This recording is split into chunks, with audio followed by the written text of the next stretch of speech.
माननीय सदस्य जयराम कुमार महतो जी। सबसे पहले परम श्रद्धेय आदरणीय अध्यक्ष महोदय को आज सदन का अध्यक्ष चुने जाने के लिए बहुत बहुत बधाई, असंख्य शुभकामनाएं।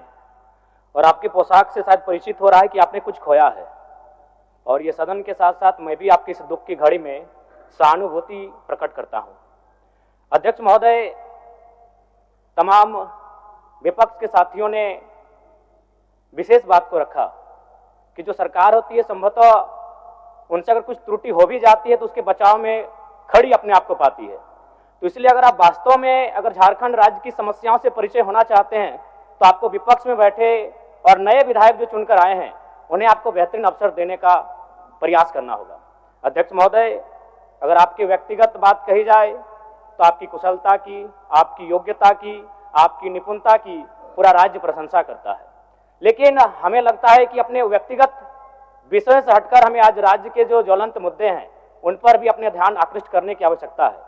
अध्यक्ष महोदय, मैं झारखंड लोकतांत्रिक क्रांतिकारी मोर्चा अपने पूरे संगठन की ओर से आपको बधाई देता हूं और आपसे विशेष मांग करता हूं, चूंकि मैं जिन परिस्थितियों से यहाँ से चुनकर आया हूं, कहीं ना कहीं राज्य के शोषित वंचित लोगों की एक बहुत बड़ी अपेक्षाएं हैं।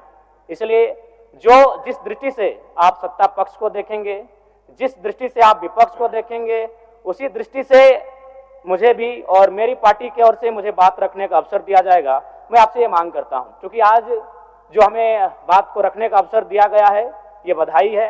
मैं आपको पुनः बधाई देने के साथ साथ बस मैं ये कहना चाहूँगा, चूँकि मैं एक छात्र के नाते इस विधानसभा में आया हूँ, छात्र की गलियों से, छात्र आंदोलन से मैं पहचान बनाकर आया हूँ, और मैं आपके माध्यम से सरकार तक ये संदेश देना चाहूँगा।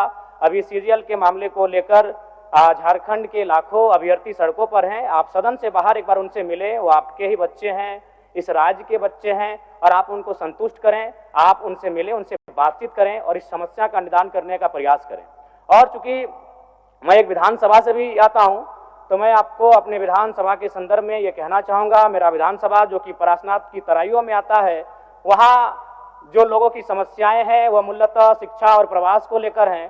तो आपसे हमारी मांग होगी कि वहाँ शैक्षणिक हब में हमारे विधानसभा को तब्दील किया जाए, और साथ ही जो प्रवास की समस्या है, मैं इसलिए इस विषय को कहूँगा, मैं थोड़ा समय लेकर कि आज देखिए इस सदन की बात करें तो कहीं ना कहीं हम लोग एक परिवार हैं और परिवार के नाते आज इस सदन में बैठे हैं।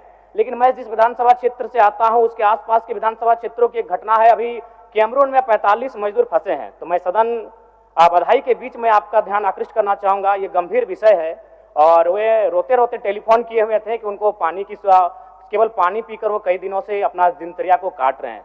तो मैं आपसे चाहूँगा कि इस विषय को गंभीरता पूर्वक लें और उस दिशा में आगे बढ़ें, और इस राज्य का 24 वर्षों का ये राज्य, उस राज्य को हम लोग आगे कैसे लेकर जाएं, हमारी क्या भूमिका होगी, उसमें सदैव आपके साथ खड़े हैं। पुनः आपसे यही कहेंगे कि हमें समान अवसर दिया जाएगा अपनी बातों को रखने का। बड़ी उम्मीदों के साथ हम लोग यहाँ तक आए हैं। पुनः आपको माननीय अध्यक्ष चुने जाने पर बहुत बहुत बधाई, बहुत बहुत शुभकामनाएं, और साथ ही साथ आपने जो शायद अपने पिता को खोया है, पुनः उसके प्रति हम ढांढस, शोक, संवेदना व्यक्त करते हैं। धन्यवाद। जोहार। झारखंड के तमाम शहीदों को नमन, वंदन। जय झारखंड, जोहार झारखंड।